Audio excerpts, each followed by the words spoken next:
All right, guys, welcome to another episode of the Type 1 Lifting Podcast. I have third-time guest, first ever I've had a third-time guest, CrossFit athlete, Hannah Hardy. How's everything going? Oh, I'm great. How about yourself? Good, good. Thank you for doing this, by the way. I do appreciate it. Especially, I've never had a person do it 3 times. I've had one other person do it twice. Actually, no, 2 people done it twice, never a third time. So, This is fun. Like when you asked to, do an open recap and a quarterfinals preview, like this is what I love talking about. So I get to geek out on, everything that happened and, speculate on what's to come. So I'm honored to be here. awesome, very cool. So, obviously, you killed it, like I said before, in the open. I was pretty close to quarterfinals. I think I was in the 85th percentile of my age class. And so I was really wishing for like a heavy lift, because last time they did a heavy lift last year, it placed 30th out of everybody.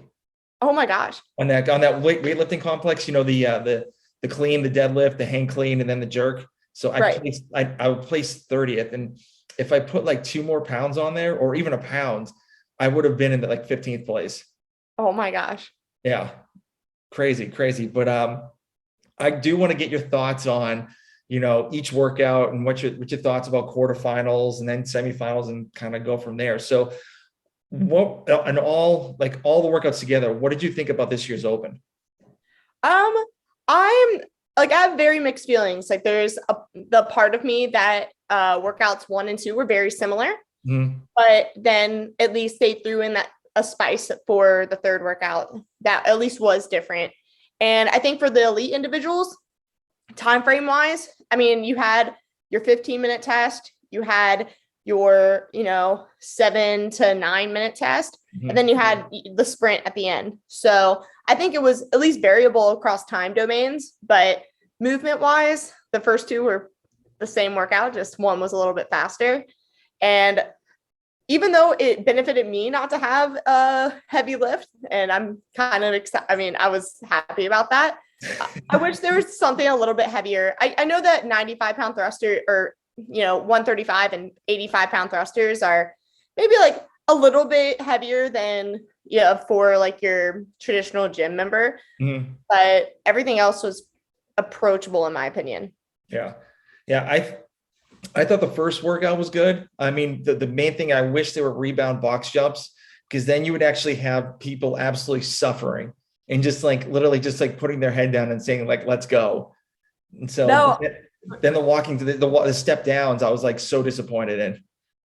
I don't know. I mean, you're talking to somebody who actually doesn't like bounding. I've known way too many people to tear their Achilles. So but then the next week throwing in 100 deadlifts, I thought, for the safety thing, that was really good to take out the rebound. And I wouldn't be surprised if at quarterfinals, they throw in that you can rebound, and they'll just throw in the same movement and kind of, get, like take some blame off and just saying like, hey, we want to be approachable in the open, but by golly, bound your heart away in quarterfinals. So, but then, like I said, like throwing in 100 deadlifts at 155 for the next workout, I was like, oh, well, you kind of put like safety like out the window there. So yeah, true. Yeah, I agree. Yeah. So do you think the rep scheme on the first workout was a good rep scheme for anybody?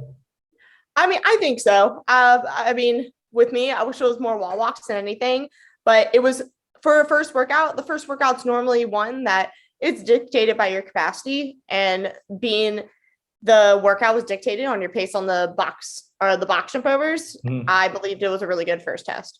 Yeah. I thought it was pretty good. I made it to 8 rounds total, I believe. But the thing was, like, I took way too many breaks, especially like during the wall walks. I like would just like lay down, arms like, in the Christ mode, like on the cross, and then just like coming back, then walk up and then do it again, and then take longer breaks. And I went unbroken during the dumbbell snatches in the box step like box jumps, because granted, like I'm 6'6", so those box jumps are like nothing to me. It's like stepping up like 2 inches. And then I mean, obviously the dumbbell snatches are a little bit more difficult because I have to go down and then like use pretty much my lower back and hamstrings to kind of just yank it up. But I think the wall walks just took a little bit too much time for me, and I just took way too many breaks. Yeah. And I mean, I think that's one of those things where you learn in retrospect, right? So the Open, it's a place where you get to figure out what a year of training has helped you with, whether you attack your weaknesses and now they're no longer weaknesses, or maybe your strengths are actually weaknesses now, or they could be shored up and you can, have a workout that you can hit out of the park.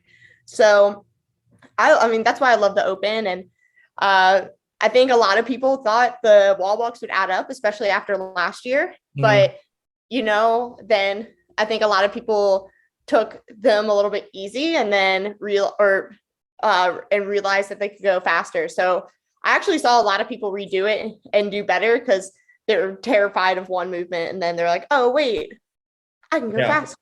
Yep. Yeah. Typically for me, obviously, like when I was able to do redos, like I would do it on Friday, then like take the weekend off, and then to start it back on Monday. I do so much better on Mondays. Right. Then like how to attack it better compared to like, oh, they only do it, like the gym that I do it at, they only do it on Fridays, and like that's it. They don't do any other days to do redos because they're just more focused on like their programming and stuff like that, which is understandable because you really don't have anybody at that gym that's going to the games, or maybe a couple of people at the quarterfinals, and that's it. But I mean, I understand that, but I wish I was able to redo all these. So no, I feel bad. I mean, normally there's a few people in the corner that, drag someone to judge them or something like that. Yeah. And the thing is, like, I like the main gym I go to is a global gym. So they're going to look at me like, what the hell? Like, I don't have like the wooden box. They have like a bigger box that literally have to take like 2 steps over just to make it to the back, to the other side. So it's like, it's not even worth it. Right. But how many rounds did you do? So I got into my 12th round. I got 1 dumbbell snatch in the 12th round. Jeez. So this is how you could tell with an elite athlete compared to like a kind of Joe Schmo, like your average Joe. Like what's the difference? I mean, you barely missed out on quarterfinals, so I want to call you a Joe Schmo. But that was a workout where I love wall walks. I mean, when they came out last year, I was floored because I used to do those as a scale for handstand push-ups at one of my old gyms. Oh, okay. So I was very familiar with wall walks, and I knew how much of a shoulder burn they were. And I've been working them all year. I was excited for them to come up. Dumbbell snatching is one of my favorite movements in CrossFit. And I knew just those box jump overs were going to add up. And it did pay off for me that they were step down. If they were bounding, to be honest, I would probably still step down. I would have gotten the same score anyway. But those box jump overs, man, they added up. I slowed down a ton. Yeah. So what was your game plan when you first saw the workout? Like, what were your first thoughts on doing it?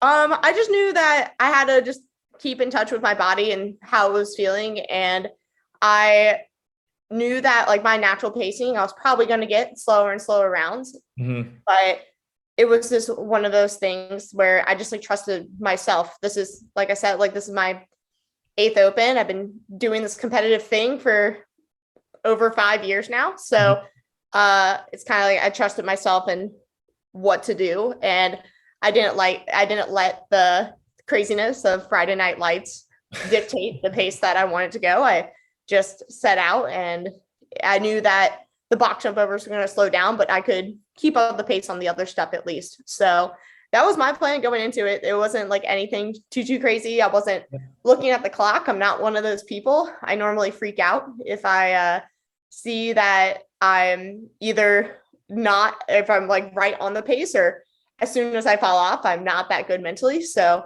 I just kind of keep a count in my head, and 15 minutes goes by really fast, but really slow at the same time. Yep. I agree. So obviously you're a smaller athlete. So with the tape lines that they had, were you able to manage doing those wall walks pretty easily with it, with the distance of the tape?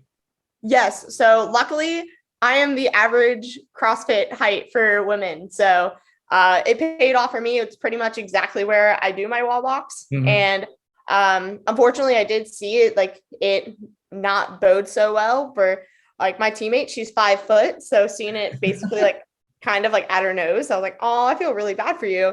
Yeah. And then I saw my old teammate, Kim, she's like 5'7", 5'8", and I was like, wow, I wish that I could pretty much do like basically like 2 steps and be back at the line. Yeah. Like for me, the wall walks, it took me, I'm thinking like maybe 3 or 4 walks just to get to the tape. And I was just like trying to go as far as I can just to, so it won't tax my shoulders too much. But like, I don't know. I was so gassed. I was like, this is, and plus like I do these workouts. There's no Friday. Well, there is Friday night lights, but it's like 5 a.m. in the morning. So there's like, they have to keep the lights on and it's like completely pitch dark. And it's like I wish I was able to do it maybe mid-afternoon. I think I probably would have gotten a better score if I did it like later on in the afternoon. Right. I mean, man, kudos to you for doing that so early. I did it super late because one of my teammates couldn't get there until super late because of work. So, but oh man, I got to like have my whole day to worry about the workout, but at least wake up. Yeah. So do you typically do with your teammates? Normally I love, we push each other so much. So I love just like kind of being like a rabbit, or I love having like someone to chase. So how it worked this year, I actually got to see one of the other teams go in an earlier heat. So I kind of got what their game plan was, where they fell off. And then an hour later, that's when one of my teammates and I would go. So I didn't want him to be alone. Okay. So that's how we did it. We did that 2 weeks, and then the third week I was out of town. So I at least got the lowdown of how it went. Yeah. So did you redo that test, or are you more like a one and done person? I promised myself I would go one and done this year, and it was hard for the third workout, which I know we'll get to, but I knew that like the goal is the games, and I know that we will easily make top 25% in the continent as a team. So I told myself, you get one chance, you better make the most out of it, and better not disappoint yourself. Yeah, very cool. Very cool. So now we're going to go to the second one. So I'm not a big fan of deadlifts, but this was a deadlift and bar facing burpee workout. So if people don't know what it is, it was started from 1 deadlift, 1 bar facing burpee, all the way up to 10 reps. And then it goes back down to 1. And you had, I think it was like 10 minutes, was it 10 minutes, right? Right. Yeah. 10 minutes to finish the whole, the whole pyramid of that whole workout. So I only made it to the 8th rounds of the opposite way, because I just realized my endurance just went to crap. So it was, I'm blaming COVID on this one for, because I've had it like a couple months before. So I still haven't gotten the engine back, but I'll blame it on COVID for today. No, man. And like you said, you're a really tall athlete. You have a really far way to go. Yeah. And so when I was doing the deadlifts, I was pretty much like, I picked it up and then just like my whole upper body and back body just went loose on the way down. And so like, it was like less effort for me to like drop it. So it looked like I was like trying to slam it on the ground and then pick it back up again. But that's not what I was doing. But I saw a lot of people doing that too. It was pretty funny. Oh my gosh. No, I mean, I think that's like the only way you could have like survived that workout, which probably wasn't good for everybody's backs, but definitely know that if you go really fast down with the bar and you don't bend the elbows, you just keep them straight, the balance off the ground really helps. Yeah. Now what you finished it, and then what was your time? My time was 8:35, I think. Okay. How did you attack that workout? Did you go like straight through? Because like for me, I went way too hot. Like the first 5 rounds, I was done in like 1 minute 30 seconds.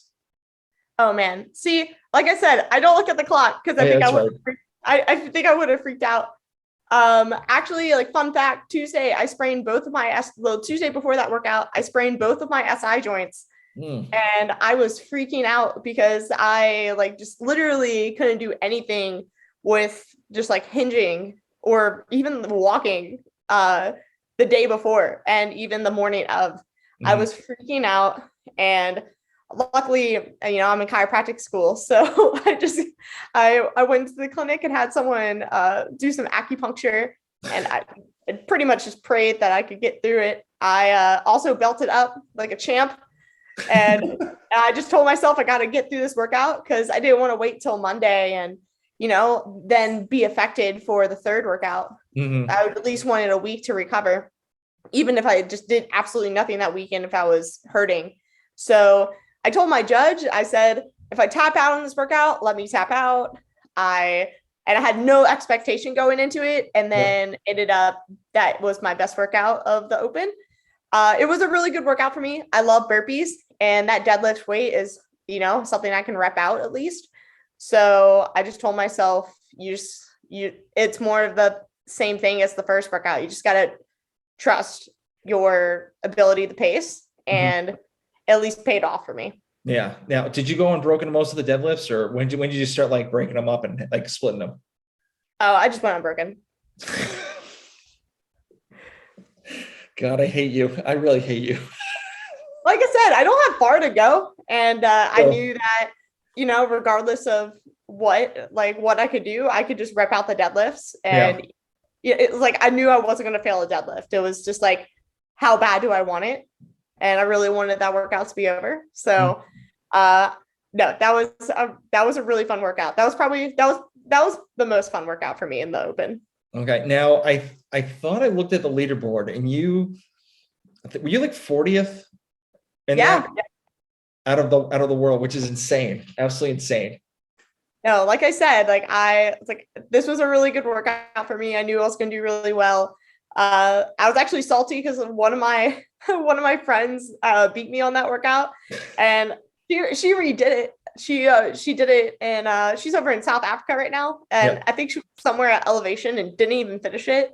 Ugh. And then that Monday came back and annihilated it. I think she got top 20 in the world. And I was like, I don't understand how you did that twice and then murdered it. And especially traveling too from South Africa with the time zones and all that stuff. Yeah, no, she was a champ. Like, she had a wedding that weekend and then came in and, posted that time. I was like, well, I wish I was that fit, but I'm floored. I mean, that was around a couple of years ago, I got in the low 30s on the ground overhead bar facing burpee and workout. And so I was like, okay, this is a very similar workout. And I knew I could do really well. Yeah. I remember that you could either do the snatches or the clean and jerks. Right. That workout. Yeah. My back blew out on that workout. So I was like, I had to stop. I was like, oh, I was so close to the end because I know it was 10 rounds and I got to the 9th round with a couple reps on the snatches. And I was like, oh, I was so pissed. I really wanted to finish that one so bad. Oh my gosh. That year it was crazy because for that workout, I did it. I finished the workout. I didn't, because of just the craziness of Friday Night Lights. I didn't have time to film my weights before. And then someone went over and stopped my camera. And I literally just stared at that guy and literally I think he left the gym after that and did not come back for a couple years because I was so livid. Luckily I did better on the redo that year, but I was so mad because I was like, I did not want to redo that. I was dying in that workout. Yeah, that one sucked. But obviously with the first workout and the second workout, they were kind of the same. And I know I've seen a lot of people, I've heard a lot of people giving a lot of flack for that programming for both of them. I mean, obviously it could have been a little bit different, or obviously both of those were kind of in your wheelhouse anyway. But right. But yeah, so, I mean, yeah. So do you think that these open workouts were scheduled programmed by Dave Castro? I don't think these were. I think there could have been variations of, but I don't think they're the exact workout. Again, we'll get to 22.3, and I think that was his workout, but or at least very similar. But yeah, I think these were a little bit different.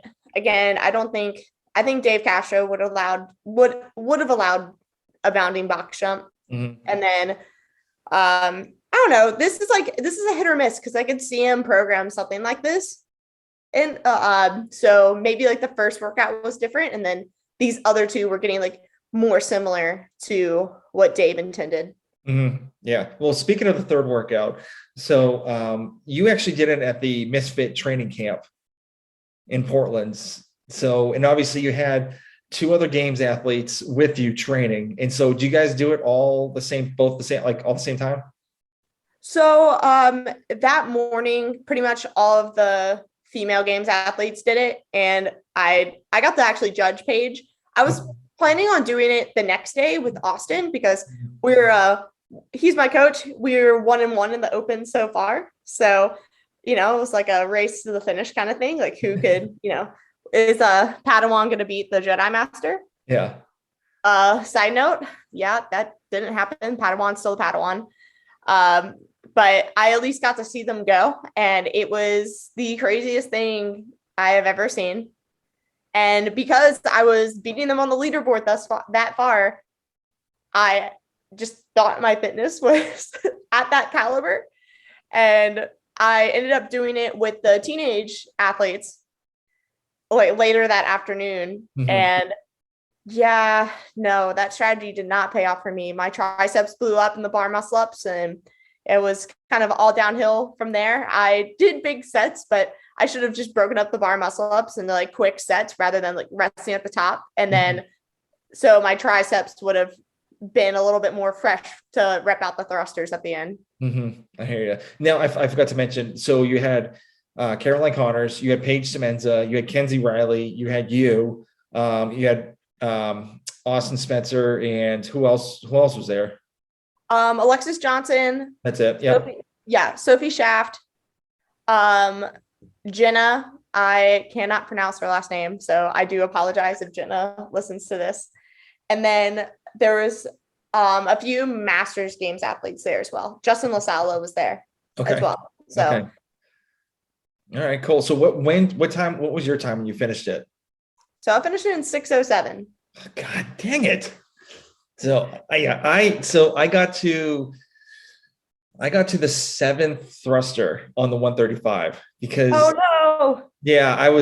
was so bummed. But to be honest with you, like I don't do muscle ups because the gym that I go to, I can't, there's no way I can do it because I'm doing it on those power racks. And so the gym actually has these like prongs that stick out to hold the barbell. Okay. So on the squat rack. So literally if I'm doing a muscle up, like I'm like literally my forearms are just like scratching those like little like things that are sticking out to hold the barbells. And so I do like one at a time and that's it. Or either that or like chest to bar pull-ups or like strict pull-ups and then dips after because like I'm like, there's no way I could do like multiple sets or at least if I go to the other side of the rack, they have like the multiple like positioned handles on the other side. And it's like not like a straight bar. And so, you do a muscle up and then your shirt gets caught on like the top, like the middle, handlebars. And I'm like, I can't fall down or my shirt will rip. So I'm like, I'll just do one at a time, whatever.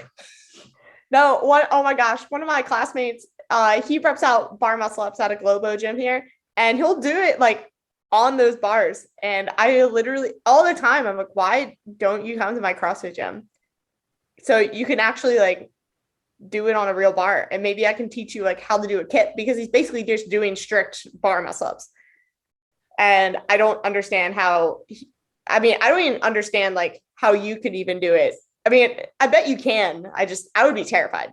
Yeah. So the way the first round of muscle ups I did 3. And so they weren't the prettiest because like I didn't get the technique down again, but like a couple of years ago, I was able to like, just rep out like 4 or 5 of them, like no problem, like with ease. And so then it just once again, my endurance, COVID happened. And so it's like, I was dying. So I was doing like one every like 30 seconds or something like that. And then it got to the point where I was like getting close to the end and I'm like, shit, I got to rep these out. So I did 5 thrusters and then I just dropped it. And I was like, you know what? After I finished, it's like, I really should have held on to the bar and just went for it because it was like, I think it was like a minute, 30 seconds left. And then I could do thrusters, no problem with 135 because like I lift pretty heavy weight. And so I realized after the end, I'm like, I really probably could have finished that workout. And I was really hoping that I did finish that workout, but I was so bummed that I didn't. No, but you were close. And like you said, like, I mean, that was like that was a bar muscle up workout. So if you struggled on bar muscle ups, like it was going to be very hard to finish. Yeah, it got to the point like both my hands tore, and it was just, Oh no. yeah, it was not pretty, but I just kept on going because I was like, I don't care, whatever, just get it over with. And just like I was like sitting down, I was like looking at the video again because I recorded myself, and I was like, I really shouldn't have taken a break there. I should have just stood up, did another one, and like, but whatever. But so why do you think that was a Dave Castro workout? It was me listening to the Savan podcast, and he did like one podcast. Dave jumped in for a few minutes, and he kind of like had this like shocked look on his face, like, oh wait, that was my workout, kind of thing. So, I mean, it could have not been, but I have a feeling that he was like, oh, okay, they actually like used something of mine. Now, do you think that's fair to do that? I mean, I'm just I'm kind of bummed about the Dave thing. So, I mean, I'm glad that they at least allowed him to show his like what he worked on for so long. Um, and that's just my take. I mean, I wish it was just like they could have been like, I mean, I wish they didn't like fire Dave. So there's like that sort of thing, but at least they allowed him to actually like show what he did. Yeah, because I think a lot of his programming, especially last year's CrossFit Games workout, his programming was awesome. I thought that was the best. I thought it was the best program CrossFit Games he's ever done. So I mean, and I wish, and I know like it's kind of like an art programming for like for games, or like even in your local box. It's like an art form.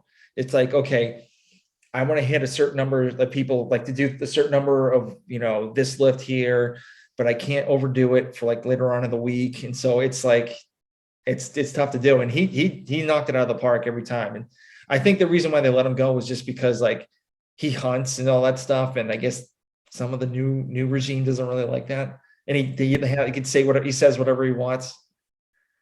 No, I was like, I understand that. I think it's very hard to have a personality like that. But I also think he was a really great leader, and he wanted the best for everybody. And he would, drop anything for anyone at that company. Yeah. So there's a part of me that is like, I understand where CrossFit's coming from. I mean, especially with the new regime, they're very businesslike. And CrossFit has really never been that way. However, I mean, I really do think you lose a leader in Dave that just like knows how the company runs and has a lot of respect in the community. And I, like you said, like he has an art to programming workouts, and he has like the whole picture in his mind. So, and I mean, even reading his book, you'll see that. And any like podcast or interview, you see that, and you see like how much he cares. So I mean, it's a shame. I do miss him, but I want to be surprised if we don't see Dave in the future. It's somewhere else. No, I agree. So with the quarterfinals, because you made it, so typically, like, what do you do before like the quarterfinals? Do you take a rest week before? Because I know it's like 2 weeks before you start back up again. So like what's your, what do you do during the first 2 weeks before you start back up again? So now, I mean, this week's like our last like big training week. So we'll like still train this week. We'll hit, and then starting around like Saturday, it's more of you hit high intensity workouts. You'll start like decreasing the volume though. So that way, I mean, your system's ready to be doing like something at 110% or doing a couple pieces at 110%. So that's what this week looks like. From Saturday, start dropping the volume. And then that way, going into quarterfinals week, we'll do like Monday off, Tuesday, Wednesday's like a primer day. And then Thursdays we start getting the workouts. And, since they do come out a little bit earlier, like it's 3 p.m. here on the East Coast. I mean, there's plenty of time to, get some workouts in on Thursday. I mean, last year, the team, we did 3 workouts Thursday, 2 workouts Friday, and we're done. Okay. So, I mean, I wouldn't recommend any of the individuals do that, but that would be a thing of definitely have a like short primer day. So you're not going into a quarterfinals, just Mhm. feeling lethargic. Like a lot of people, especially after like a complete rest day, it's very hard to get the gears rolling. Mhm. So just having something like light, like, I mean, you could probably finish in an hour with just like a power clean and jerk or power snatch at like 70-80%, like EMOM style, a quick Metcon, and then just a flush. But that's primes you for quarterfinals. Or if you want to start doing it on Friday, you just make sure that primer day is Thursday, and then you go on from there. Okay, very cool. Yeah, I for some reason with the daylight savings change and like I just felt absolutely wrecked. So I haven't I think I worked out once and it was just like a struggle this week so far. And I'm like, I need to take a break. So I just took a little break. And so I feel a little bit better now. And I plus like did the daylight savings actually jack you up too? Um, I think I just had to pull through since that was like the last day of the training camp. Yeah. So, man, I did. I mean, but then coming back home, it definitely hit me. I mean, especially with my travel situation, I did not get a lot of sleep like the next night. So, and I think it like takes a couple days for the body to be like, oh wow, it's like really dark when you wake up. And but throughout the day, like at least like the sunlight's out. So whenever I have to train at night, like at least now it's like, oh, okay, like the sun is setting now. It hasn't been dark for a few hours and I'm just sad. Yeah.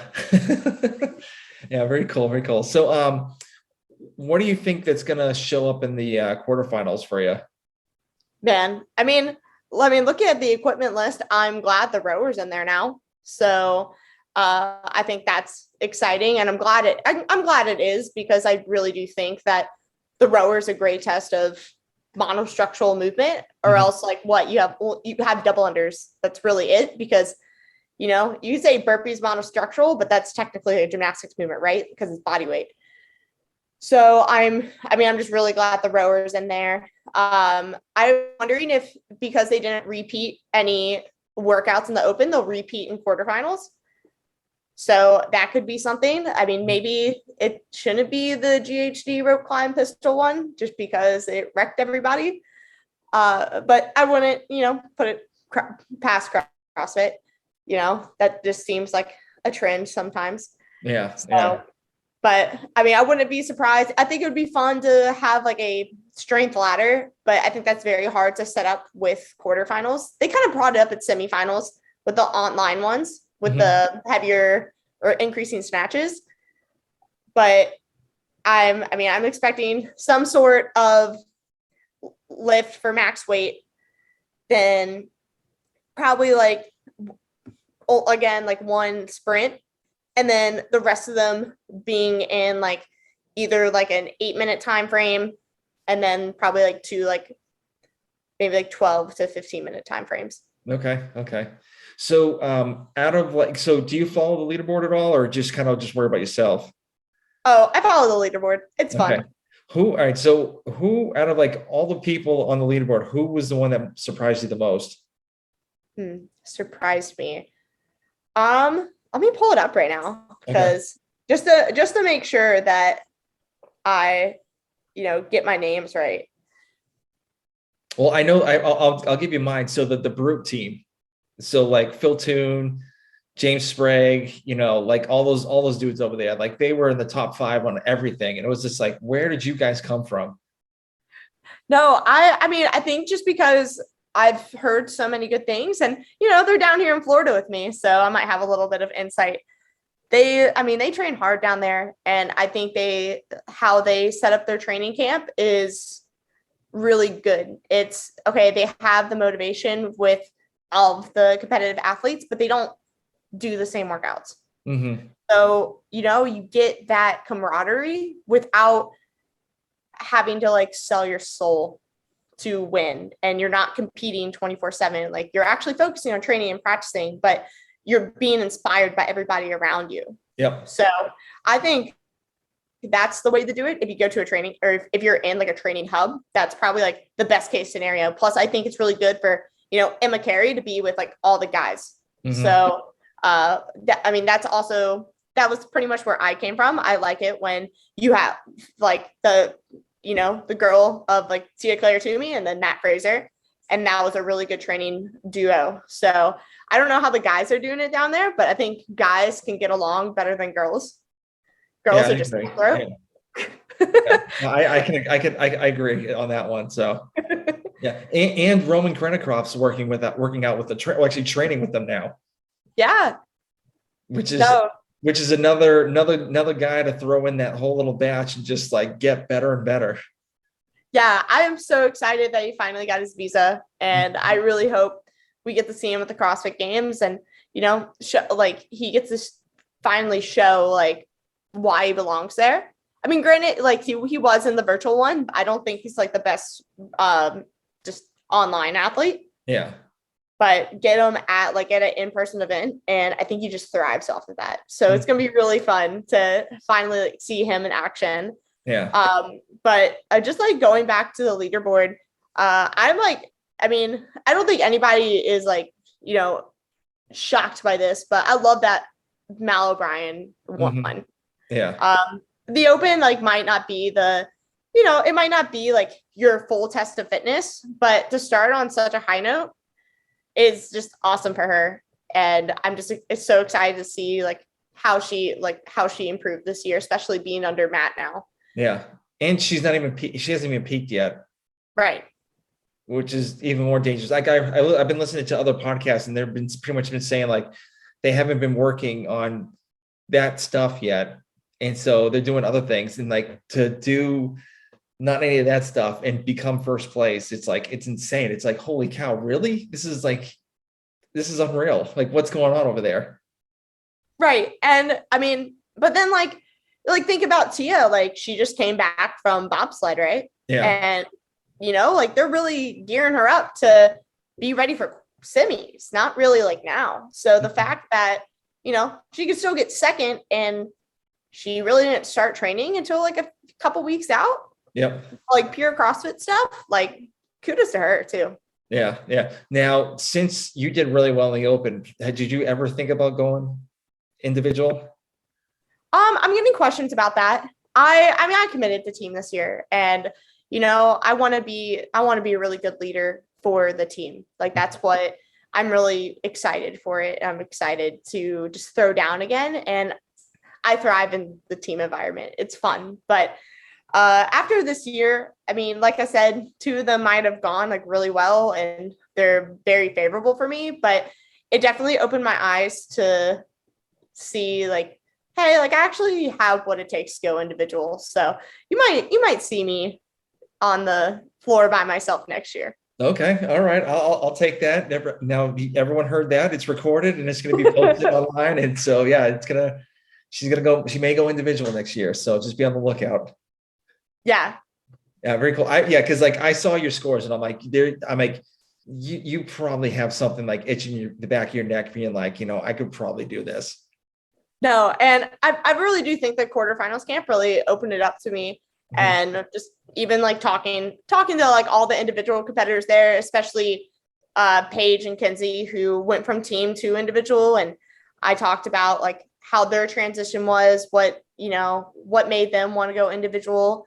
There's also me being like seeing Alexis going from individual to team, and then now like being in like, the Mayhem Empire, like that's incredible. And I'm very jealous of that. And like, I'm just like, man, like how do you even like get that opportunity? So like, there's me, like, I'm like very enticed with individual and wanting to see like what I can do on my own.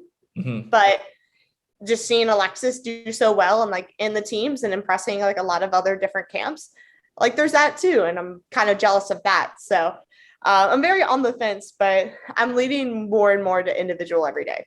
Okay. All right. Very cool. And now I kind of want to dive a little bit more deeper into the Misfit quarterfinal, the Misfit camp that had this past weekend.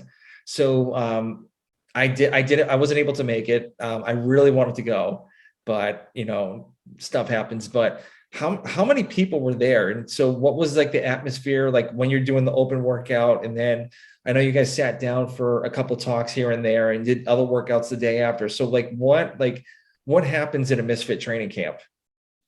So normally in general, we'll have 2 workouts each day. We'll have 2 talks and talking about whether it's how you like what the lead up is for training, your mindset, just getting everything together for like a quarterfinal situation. That was a new talk this year, to just your athlete IQ. So your mindset, your body through training and recovery, and also like leaning on experiences that you've had in the past to dictate like how you should game a workout, or in training, like what you need to work on and like why you need to work on it. So those are really big talks. There's also just even like how to like approach a workout. And if you see something that like is, let's say there's like a machine, like, do you know like how many, like if you rode at 1050 cal per hour pace, how fast will you be able to do, let's say 12 calories? Like, do you know that number off the top of your head? And just like how you can, dictate workouts based off of that, because normally like movements like that, that's like what wins workouts, rather than movements that are kind of dictated by like this natural pace, like a wall ball or a toe to bar. Like you can speed it up like a few seconds here and there, but like over the grand scheme of things, you always have like that certain movement that pretty much dictates the workout. Like for 22.1, it was the box jump overs. Like however fast you can get through those is going to dictate who wins the workout. So we had really cool talks like that. We'll go over like whatever workout we do, go over like different technique things for each movement in the workout. And then in this situation, we'd have a judge and then an athlete who would do the workout. So and we like learned like how to properly warm up. So, we have like 15 minutes to just slowly, gradually increase our heart rate. And then we'll go into like more so like mobility stuff. And then you'll go into a primer to jack your heart rate up, let it come back down. And then you get to attack the workout with the best intensity. So that's kind of like how, and then you'd have a cool down, because like you can't just like go from like 200 heart rate to 60 in like 2 minutes. Your body also doesn't like that. So like slowly bring your heart rate back down too. So it was us, like we had 4 opportunities to like work on, okay, how should you approach a workout from the start to the finish, which was really cool. And, we also got to, find people that we wanted to go head to head against. So like I had the opportunity to be in Alexis's heat sometimes. I had other times where I got to go against Paige. I had other times that I got to go against the teenagers who they rock and are better than me in like most aspects. So it was like really cool to like and it also like helps you like in a like an in-person setting. I'm really bad at looking at other people and see where they are in the workout. I normally just stay in my lane. Whereas like, how Matt Fraser, when he's dominating the workout, he like slows down a bit. Or if he sees he can catch somebody, he goes for it. Or if he sees like someone's really close, he tries to sprint and, get the other athlete to think he's untouchable, and they'll slow down. So that was like also a way to, gear up for semifinals too. Very cool. Very cool. Yeah. I know they do training camps like pretty much throughout the whole summertime. So did they talk about any new training, like any places they're doing the next training program? They're hinting at a summer camp. I don't know when, but be on the lookout for that. I wouldn't be surprised if it's after the games. So I highly recommend it, because you do get like that whole entire experience, and you get to learn so much from them, from movement and like movement technique stuff to, again, like how you warm up and how you cool down, because that's going to dictate a lot of like how your workout goes. And then just those talks and, like I always come out of camp learning something new and like making so many new friends. And that's why I love the Misfit community. I feel like they're my family and I have family all over the world because of it. Yeah. Yeah. And especially like with the Discord that they have right now, that's a lot of fun too. At least like looking at other people's like scores and times and stuff like that. And so it's really fun, even like just shooting the shit with people too. So it's very cool.